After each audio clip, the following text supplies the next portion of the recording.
जय हिंद दोस्तों। उम्मीद है कि यह कुछ ही समय के लिए पड़ने वाली ठंडी को आप पराजित करते हुए हमेशा आपके सहयोग के रूप में खड़ी मंजिल की ओर आप अग्रसर होंगे। उस दिन हम लोग बात किए थे महाजनपद की, फिर हम सीखे गुप्त वंश, फिर हम सीखे मगध। आज हम लोग मौर्य वंश सीखने का पूरी तरह प्रयास करेंगे। मौर्य वंश से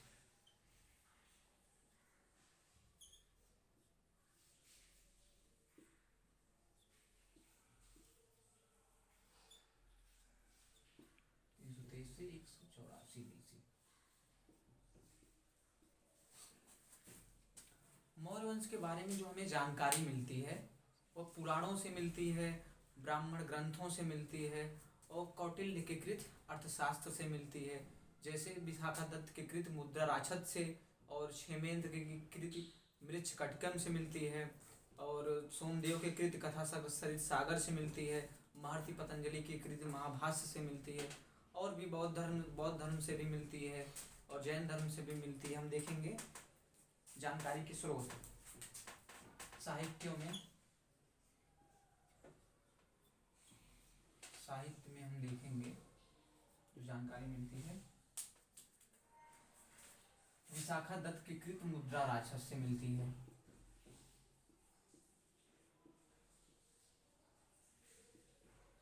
विशाखादत्त के कृत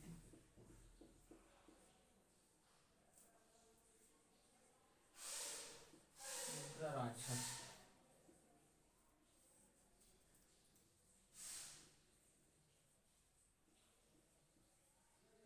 क्षेमेंद्र के कृत मृच्छकटिकम से मृच्छकटिकम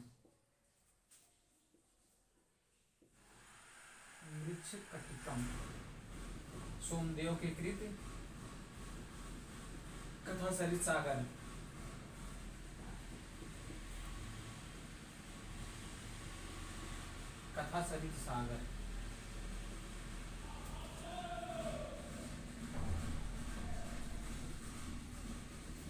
महर्षि पतंजलि के कृत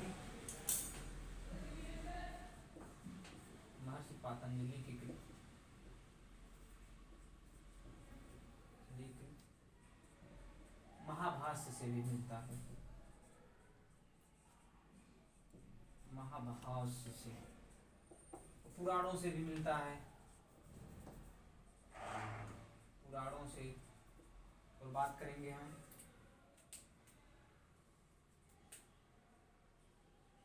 कौटिल्य के कृत अर्थशास्त्र से।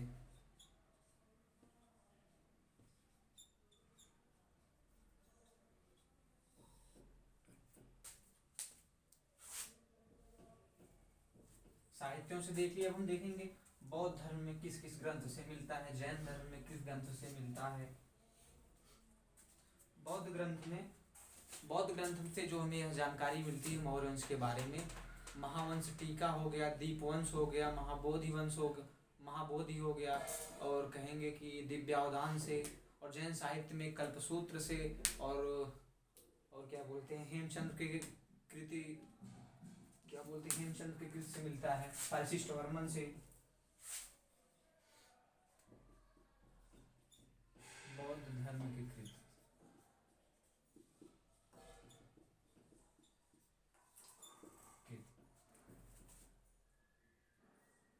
दीपवंश,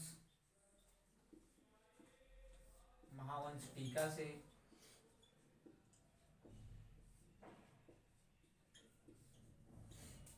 फिर महाबोधि वंश,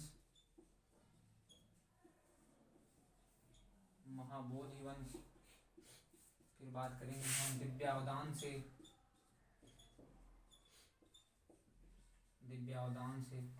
जैन में जैन कृति, कल्पसूत्र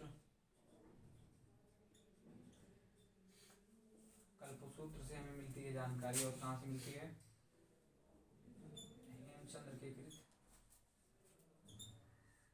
हेमचंद्र के कृत परिशिष्ट वर्मन से।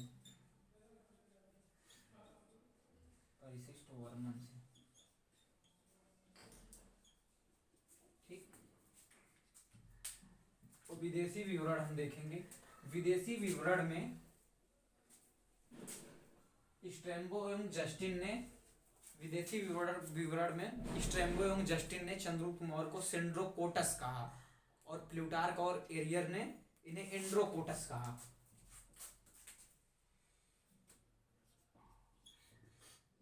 स्ट्रैबो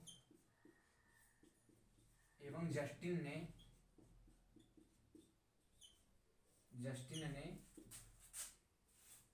चंद्रगुप्त मौर्य को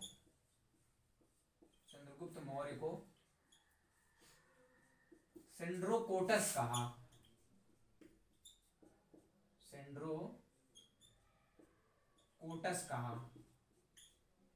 सेंड्रोकोटस कहा। एरियन और प्लूटार्क ने इन्हें एंड्रोकोटस कहा। प्लूटार्क ने इन्हें एंड्रोकोटस कहा।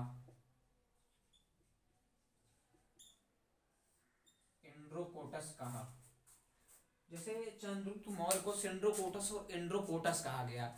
यह जानकारी जो सर्वप्रथम हमें जो देते हैं विलियम जोन्स देते हैं 1793 में चार्ल्स विलियम जोन्स ने कहा।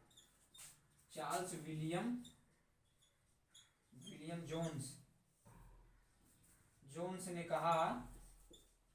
विलियम जोन्स ने कहा कि यह जो सेंड्रोकोटस और एंड्रोकोटस शब्द है यह चंद्रगुप्त मौर्य के लिए कहा गया है। चार्ल्स विलियम जोन्स ने कहा ये दोनों शब्द चंद्रगुप्त मौर्य के लिए प्रयोग किए गए हैं। चंद्रगुप्त मौर्य के लिए प्रयोग किए गए हैं।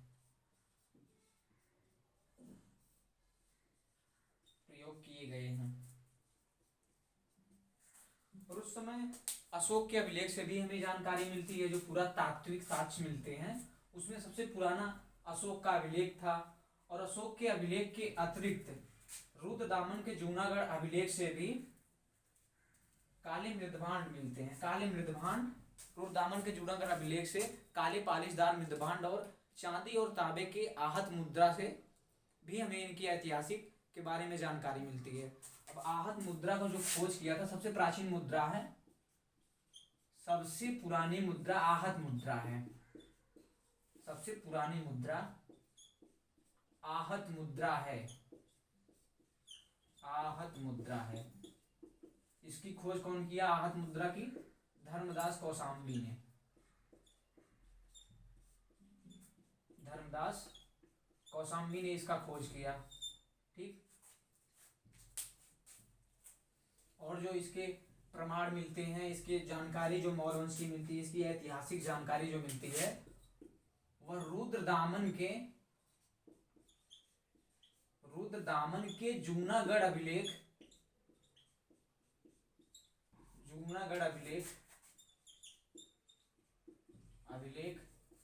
से प्राप्त काले पालिशदार मृदभांड और चांदी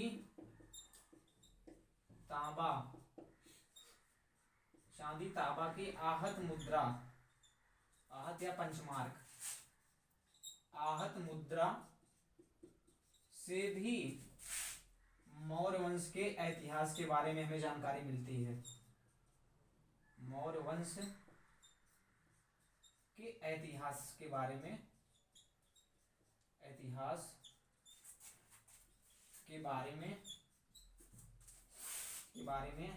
हमें जानकारी मिलती है।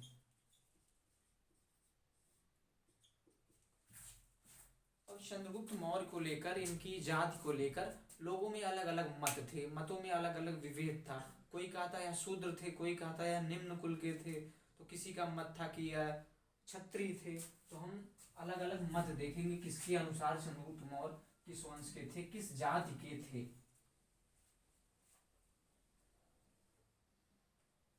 पुराणों के अनुसार यह शूद्र थे।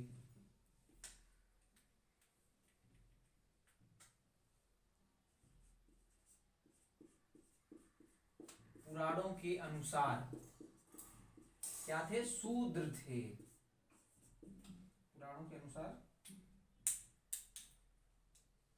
शूद्र थे।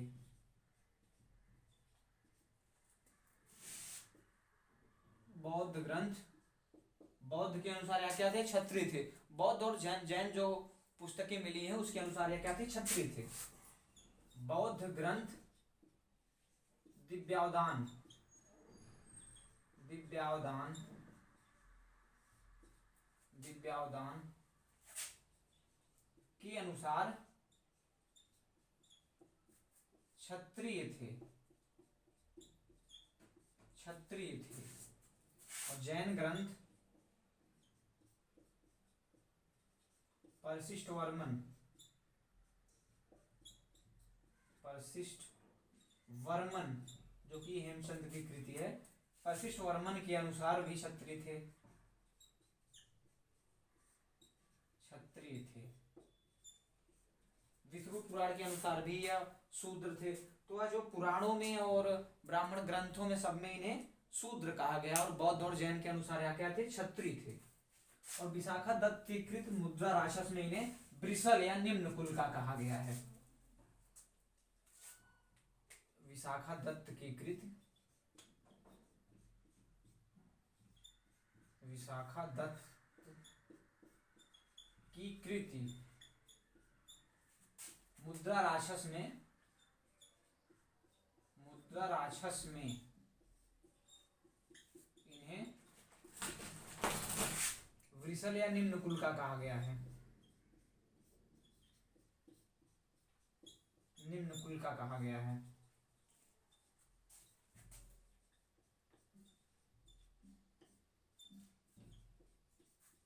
ठीक, अब बात आती है मौर्य वंश की। मौर्य वंश की स्थापना की, इसका स्थापना कौन करता है, कैसे होता है? मौर्य वंश की चंद्रगुप्त मौर्य के पहले, इसके पहले नंद वंश था। नंद वंश का अंतिम शासक घनानंद था। तो उस समय जो नंद वंश पर शासक था वह घनानंद था।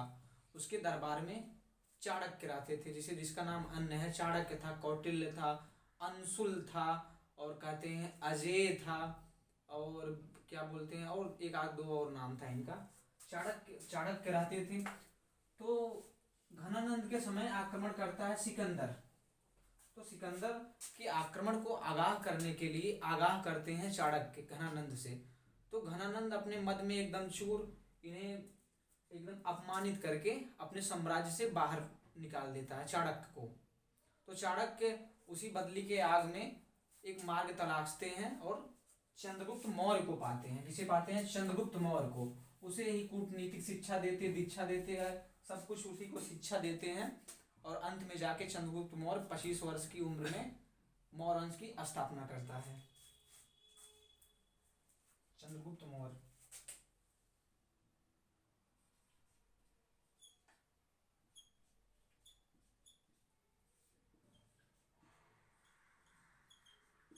चंद्रगुप्त मौर्य BC से 298। इसका जो साम्राज्य था, इसका जो क्षेत्र था, उत्तर पश्चिम में, उत्तर पश्चिम में ईरान, उत्तर पश्चिम में ईरान,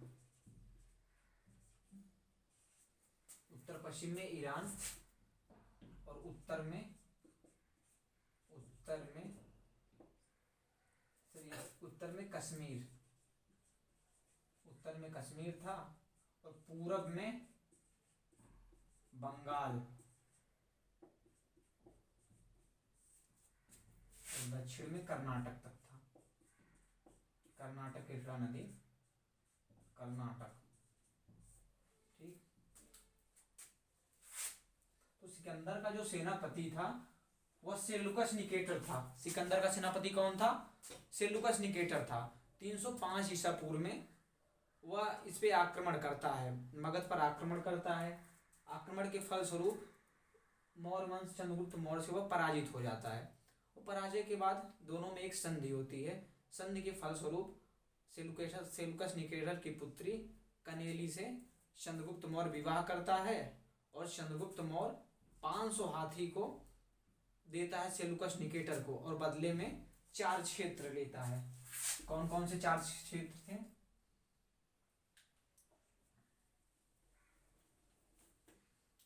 संधि के फलस्वरूप प्राप्ति,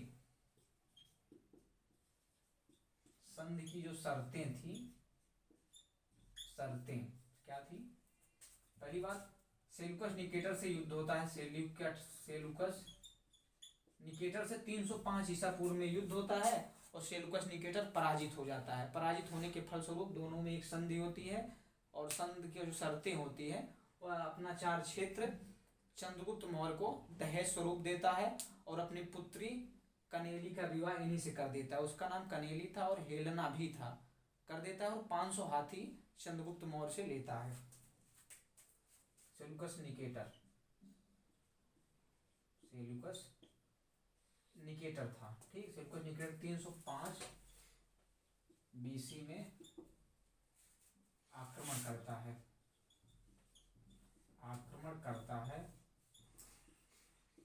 पराजित हो जाता है,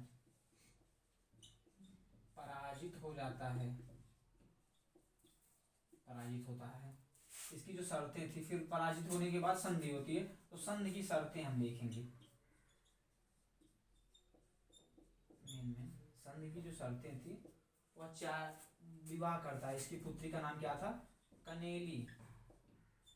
कनेली से विवाह, पहला कनेली से विवाह करता है। कौन? चंद्रगुप्त मौर्य करता है कनेली की विवाह। कनेली कौन थी? सेलुकस निकेटर की पुत्री थी। और 4 राज्य देता है, एक कामरान, एक कंधार, एक काबुल, एक हेरात। 4 क्षेत्र दहेज स्वरूप लेता है और सेलुकस निकेटर को 500 हाथी देता है।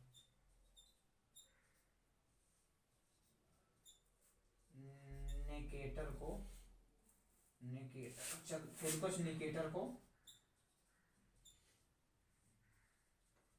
500 हाथी देता है, ठीक।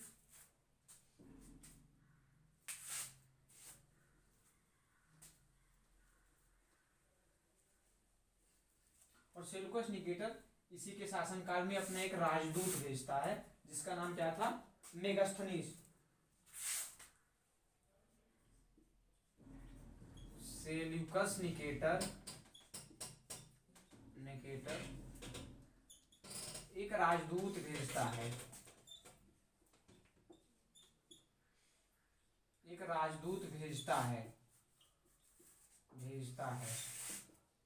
उसका नाम क्या था? मेगास्थनीज।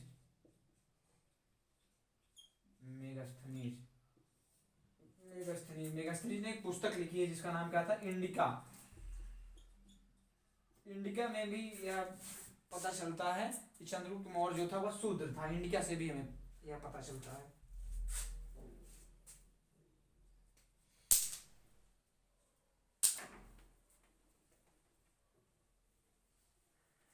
इसके बाद चंद्रगुप्त मौर्य की जो दक्षिण विजय की जानकारी मिलती है, चंद्रगुप्त मौर्य के दक्षिण विजय की जानकारी।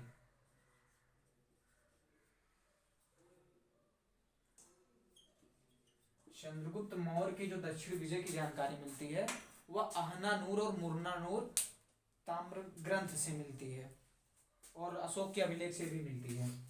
चंद्रगुप्त मौर्य के दक्षिण विजय की जानकारी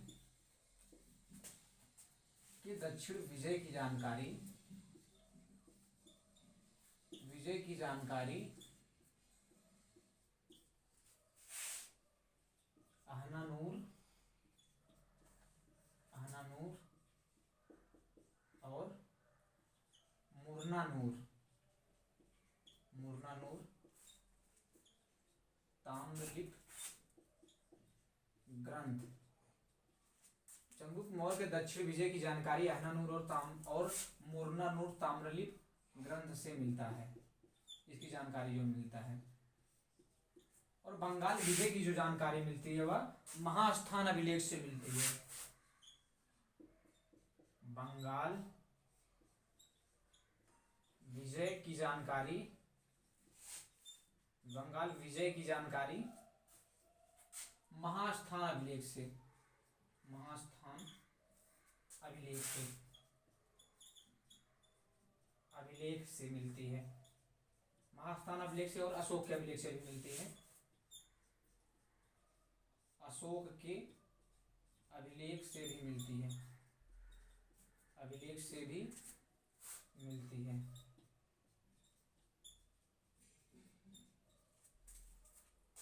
चंद्रगुप्त मौर्य जो था इसे भारत का सम्राट कहा जाता है, अशोक को भारत का राष्ट्रीय सम्राट कहा जाता है। और चाणक्य जो था इसे 1000 कासरपड़ में खरीदा था, 1000 कासरपड़ में खरीदा था। इसीलिए कहा जाता है कि यह जो चंद्रगुप्त मौर्य था वह शूद्र ही था, क्योंकि छत्री को ना तो खरीदा जा सकता है और ना ही बेचा जा सकता है। चाणक्य ने चंद्रगुप्त मौर्य को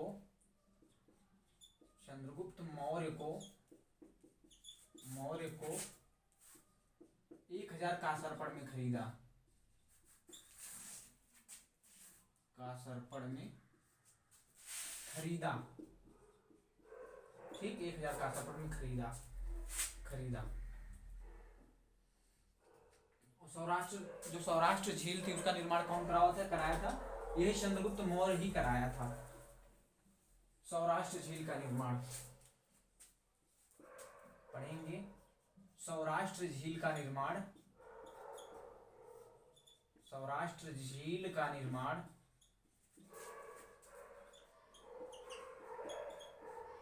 चंद्रगुप्त मौर्य ने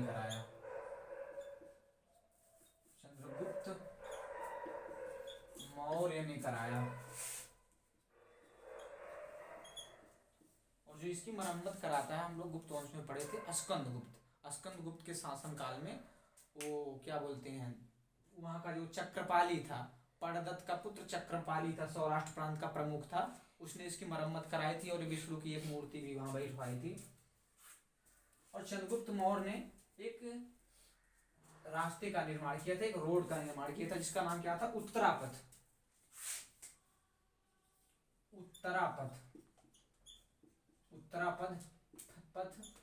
रोड का निर्माण करवाया।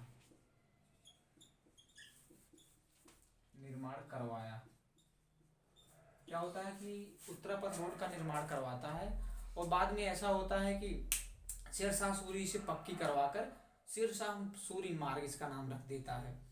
फिर 1836 से 42 में आधुनिक भारत में उस समय ब्रिटिश गवर्नर थे आकलैंड, इसका नाम जीटी रोड रख देते हैं नाम इसी को। जो फिर इसे कौन कराता है? पक्की करवाकर, इसी रोड को पक्की करवाकर शेरशाह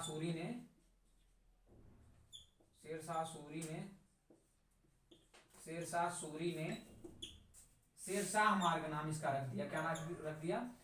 शेरशाह मार्ग इसका नाम रख दिया। फिर 1836 से 1842 में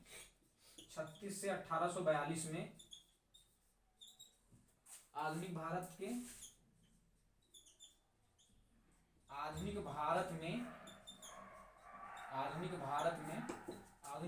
गवर्नर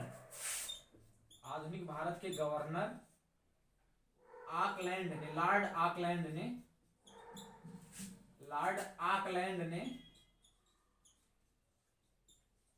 ने इसका नाम बदलकर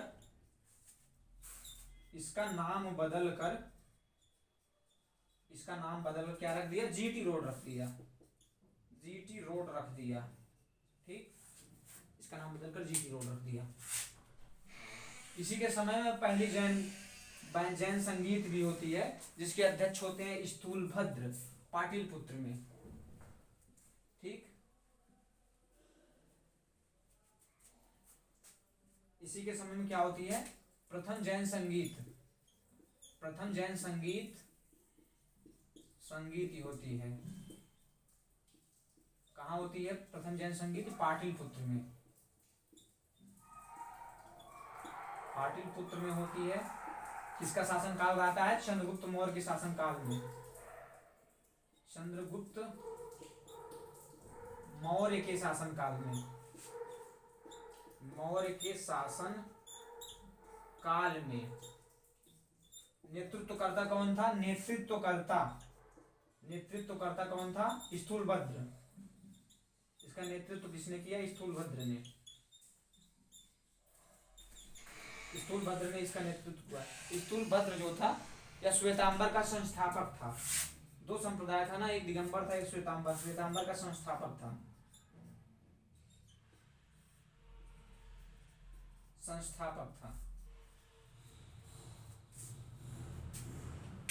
चंद्रगुप्त मौर्य जो है अपने समय में 4 प्रमुख रोड का निर्माण कराता है।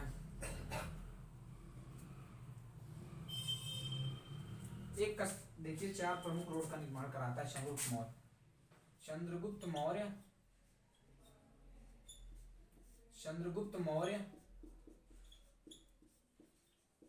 4 प्रमुख रोड का निर्माण कराता है। रोड का निर्माण करवाता है। नंबर 1 कहां से कहां तक था? कश्मीर से कन्याकुमारी तक। कश्मीर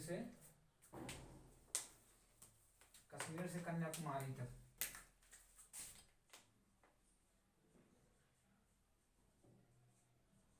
कन्याकुमारी तक। नंबर 2 सौराष्ट्र से नेपाल तक। सौराष्ट्र से नेपाल तक। नंबर 3 सौराष्ट्र से आंध्र प्रदेश तक। सौराष्ट्र से आंध्र प्रदेश तक। आंध्र प्रदेश तक। नंबर 4 लाहौर से बंगाल तक। लाहौर से बंगाल तक।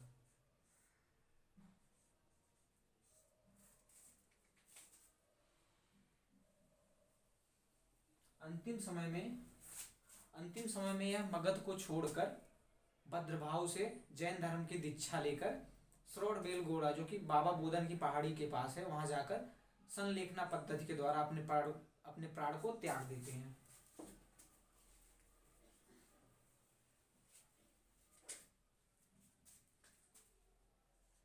अंतिम समय में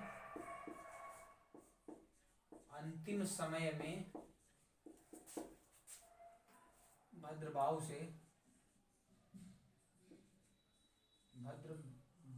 से जैन धर्म की दीक्षा लेकर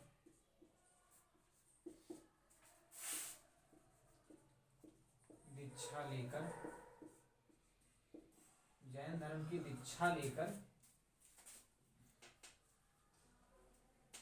श्रवणबेलगोला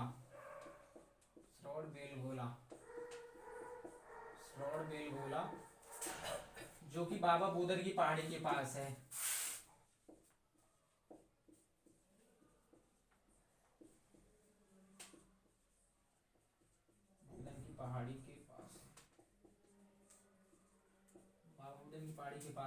श्रवणबेलगोला जाकर बाबा बोधन की पहाड़ी के पास है जाकर संलेखना पद्धति में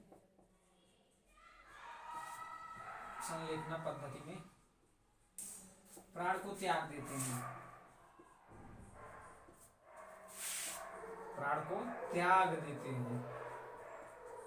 लेकिन प्राण को त्यागने के पहले अपने पुत्र सिंहसेन को यह राजगद्दी पर बैठा देता है चंद्रगुप्त मौर्य। ये जो संलेखना पद्धति थी यह जैन ग्रंथ में इसका प्रयोग किया जाता है। जिसे जब इन्हें पता होता था कि हमारा मृत्यु नजदीक है तो यह खान पान सब त्याग देते थे मृत्यु के लिए। संलेखना पद्धति उसी को कहा जाता है। अब हम बात करेंगे इसका पुत्र कौन था? बिंदुसार था। बिंदुसार बिंदुसार।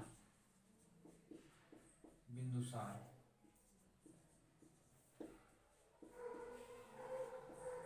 ठीक। बिंदुसार जो था इसे यूनानी लेखों में अमित्रोचेटस कहा जाता है, जिसका संस्कृत रूपांतरण जो है वह अमित्रघात है, संस्कृत रूपांतरण। और वायु पुराण में इसे क्या कहा जाता है? सिंहसेन। जैन ग्रंथों में इसे सिंहसेन कहा जाता है और वायु पुराण में मद्रसार कहा जाता है। तो इसके नाम देखेंगे किसके अनुसार क्या था। यूनानी लेखों में, यूनानी लेखों में इसे अमित्रोचेटस कहा जाता है।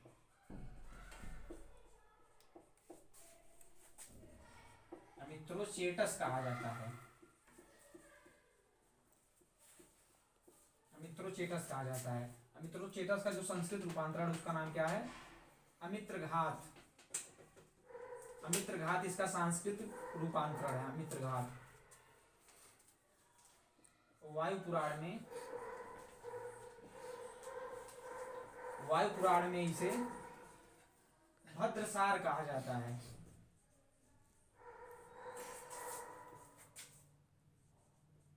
भद्रसार कहा जाता है। और जैन ग्रंथों में इसे सिंहसेन कहा जाता है। सिंहसेन कहा जाता है।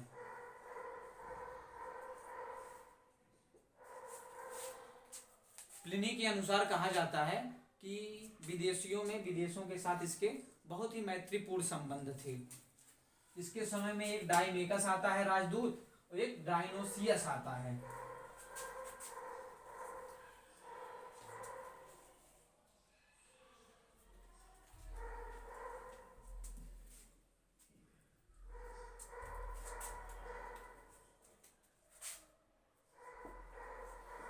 पहली बात, एंटियोकस प्रथम कहाँ का शासक था? मिस्र के शासक टॉलमी द्वितीय जो थे वह एक राजदूत डायनोसियस को भेजते हैं। इसे मिस्र के शासक टॉलमी द्वितीय, मिस्र के शासक टॉलमी द्वितीय, टॉलमी द्वितीय एक अपने राजदूत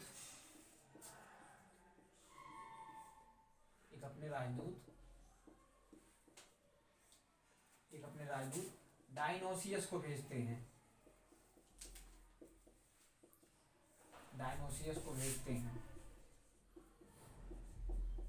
इसके शासनकाल में दो आते हैं, डायनोसियस आता है, एक डायमेकस आता है, तो एक एंटियोकस प्रथम। एंटियोकस प्रथम किसको भेजते हैं? एंटियोकस प्रथम अपने एक राजदूत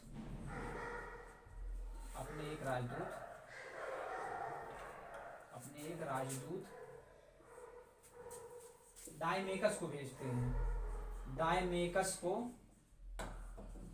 चंद्रगुप्त मौर्य के दरबार में भेजते हैं।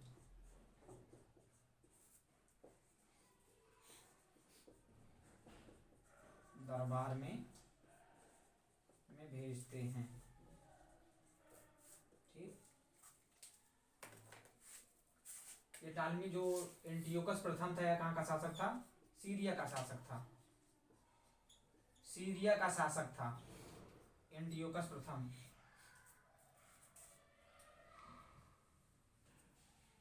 यूनानी लेखक है एथियंस। यूनानी लेखक एथियंस के अनुसार कहा जाता है कि बिंदुसार जो था इसका बहुत ही मैत्रीपूर्ण संबंध था विदेशियों के साथ। तो यह जो बिंदुसार था एथियंस के अनुसार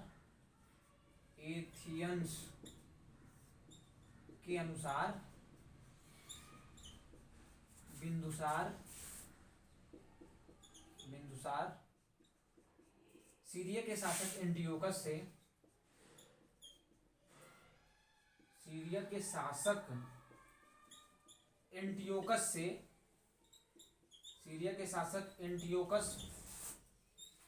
प्रथम से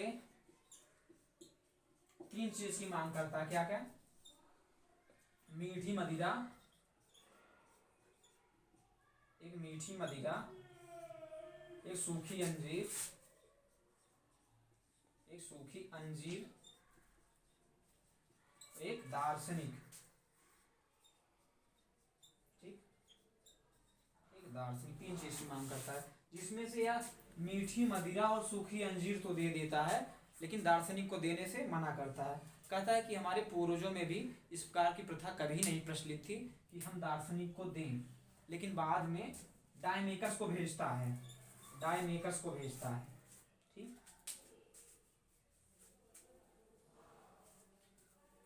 बिंदुसार के समय में ही तक्षशिला में एक बहुत बड़ा विद्रोह होता है, और कहा जाता है कि जो वह विद्रोह होता है तक्षशिला में, यह विद्रोह जो कराता है इसका बड़ा पुत्र सुसीम कराता है, जो कि वहां का प्रांतपति होता है। कौन कराता है?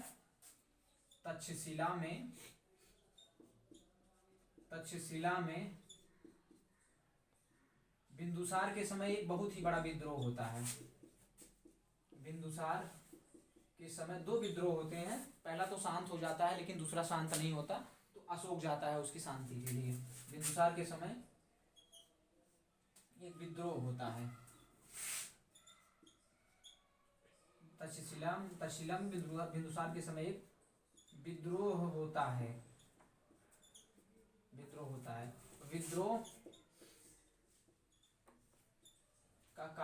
का जो कारण होता है, वहां का जो आमात्य रहते हैं वो वहां के प्रजा के साथ बहुत ही गलत व्यवहार करते हैं, बहुत ही गलत बिहेव करते हैं। विद्रोह का कारण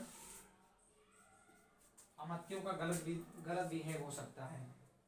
तो क्या कहता है, जो विद्रोह जो करता है इसका बड़ा पुत्र जो होता है सुसीम करता है। कौन?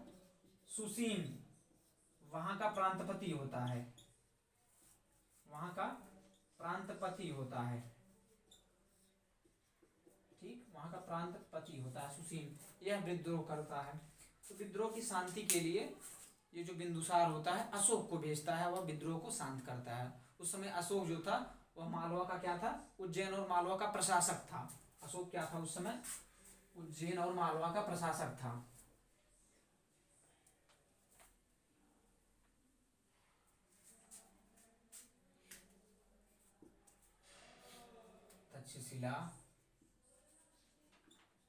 तक्षशिला में विद्रोह के समय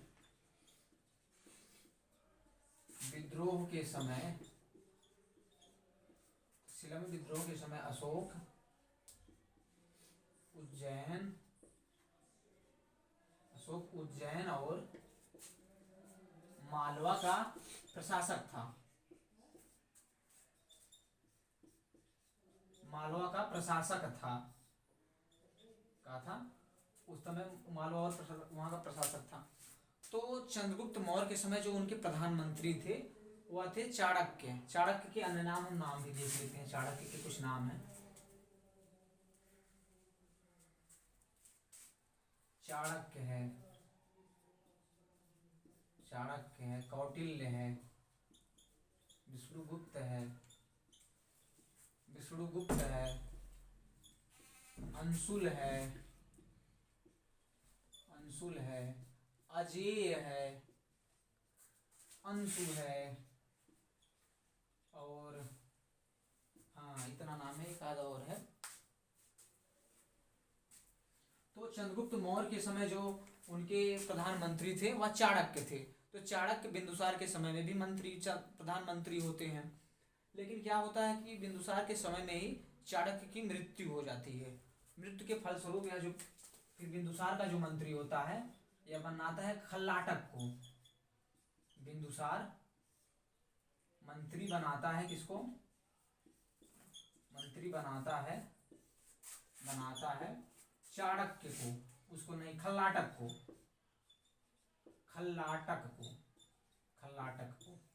और जो खल्लाटक था यह इसके पिता के समय का था, तो इसके बीच तालमेल ना होने के कारण यह पुनः इसे कह देता है कि प्रधानमंत्री के पद से तुम हट जाओ, और किसको बना देता है? राधागुप्त को फिर से बना देता है। किसको? राधागुप्त को क्या बना देता है? प्रधानमंत्री बना देता है। कहा जाता है कि राधागुप्त के सहयोग से ही जो अशोक था वह राजगद्दी पर बैठा था।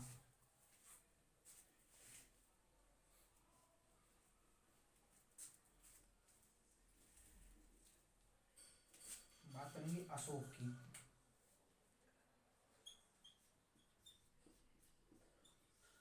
अशोक।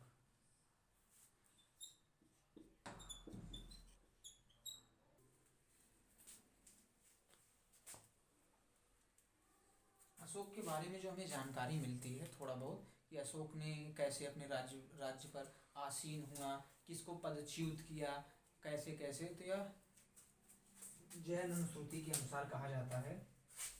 जैन अनुश्रुति।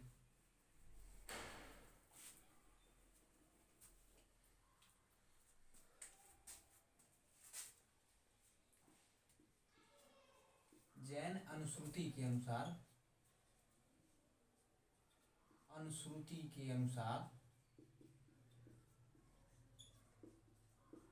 जैन अनुश्रुति के अनुसार कहा जाता है कि यह जो जो अशोक था, यह अशोक जो था, यह बिंदुसार के विरुद्ध, आत्म के विरुद्ध जबरदस्ती राज्य पर बैठ जाता है। जबरदस्ती राज्य पर बैठ जाता है। जबरदस्ती राज्य पर बैठ जाता है, राज्य पर आसीन हो जाता है, आसीन हो जाता है। और सिंघली अनुसूया के अनुसार, सिंघली अनुसूची के अनुसार कहा जाता है कि अशोक जो है अपने 99 भाइयों को मारकर राजगद्दी पर बैठा। सिंघली अनुश्रुति, सिंघली अनुश्रुति के अनुसार, सिंघली अनुश्रुति के अनुसार कहा जाता है कि यह अपने 99 भाइयों को मारकर राजगद्दी पर बैठा। 99 भाइयों को मारकर राजगद्दी पर बैठा, राजगद्दी पर बैठा। जैन सिंघली अनुश्रुतियां। तो एक महावंश तारानाथ, महावंश तारानाथ के अनुसार कहा जाता है कि इसके यहाँ 4 वर्ष तक गृह युद्ध होता है। तारानाथ, तारानाथ दीपवंश तारावंश के अनुसार कहा जाता है कि 4 वर्ष गृह युद्ध होता है, गृह युद्ध होता है। 4 वर्ष गृह युद्ध होता है, जिसमें वह अपने भाइयों को मारकर,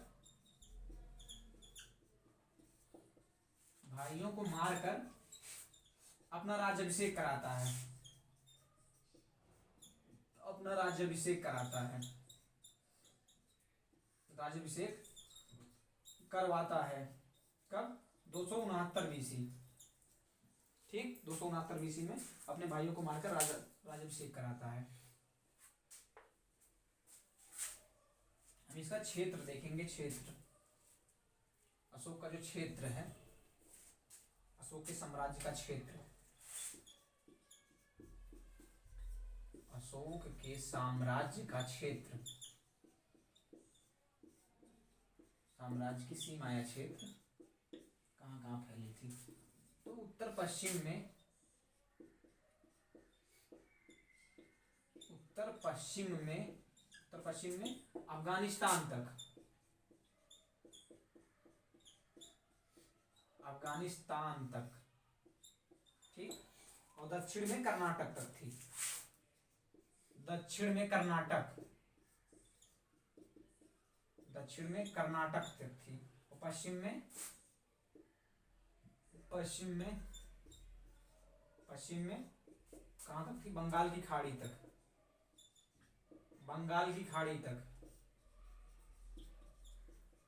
बंगाल की खाड़ी तक। पश्चिम में कहाँ थी? नहीं, पश्चिम में कठियावाड़ तक थी, सॉरी, पश्चिम में कठियावाड़ तक थी, कठियावाड़। पूरब में बंगाल की खाड़ी तक थी, कठियावाड़, कठियावाड़।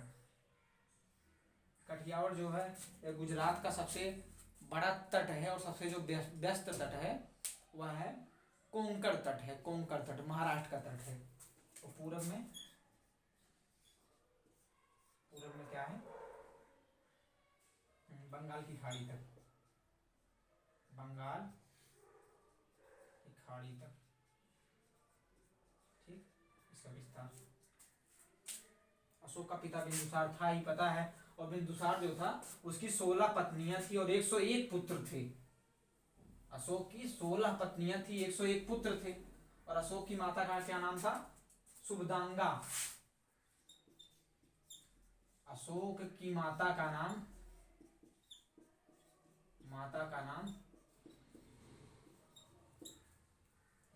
क्या था? सुबदांगा। सुबदांगा। और पत्नी कौन थी? पत्नी का नाम देवी था। कौन था? देवी था। पत्नी का नाम इसके देवी था। अशोक की पत्नी का नाम देवी था। अशोक की और अन्य भी पत्नियां थी और इसके 2 पुत्र भी थे। एक महेंद्र था, एक संघमित्रा थी। कहा जाता है कि दिव्यावदान में किसने कभी उनको उत्तराधिकारी के रूप में कोई संदेश नहीं दिया, सिर्फ इन्हें भेज दिए थे। कहाँ? श्रीलंका। बौद्ध धर्म के प्रचार के लिए अपने 2 पुत्र, एक संघमित्रा और एक महेंद्र को बौद्ध धर्म के प्रचार के लिए भेजा था। इनकी और भी अन्य पत्नियां थी, देखेंगे हम। अशोक की अन्य पत्नियों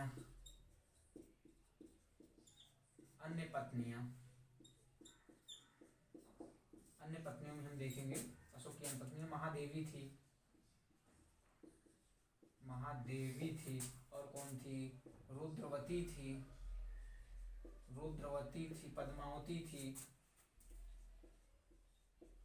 पद्मावती थी और तीक्ष्णरक्षिता थी,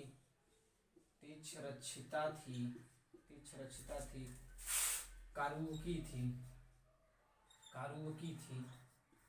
अशोक के जो अभिलेख में इसके पत्नियों में किसी एक पत्नी का जो भी साक्ष्य मिलता है वही रानी करुआकी का साक्ष्य मिलता है इसके अभिलेखों में।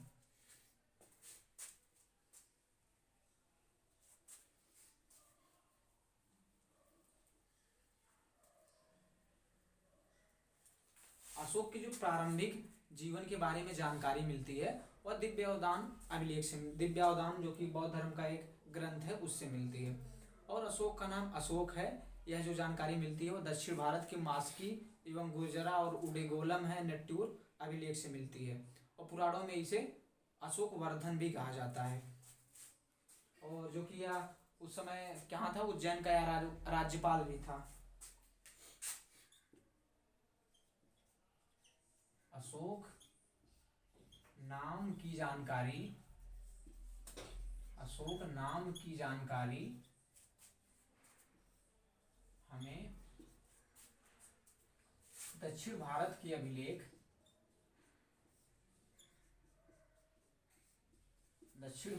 अभिलेख मास्की, गुर्जरा,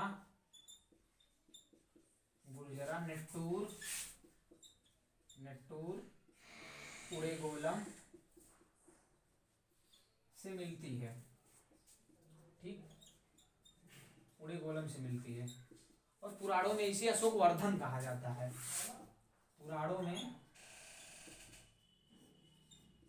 में इसे अशोक वर्धन कहा जाता है।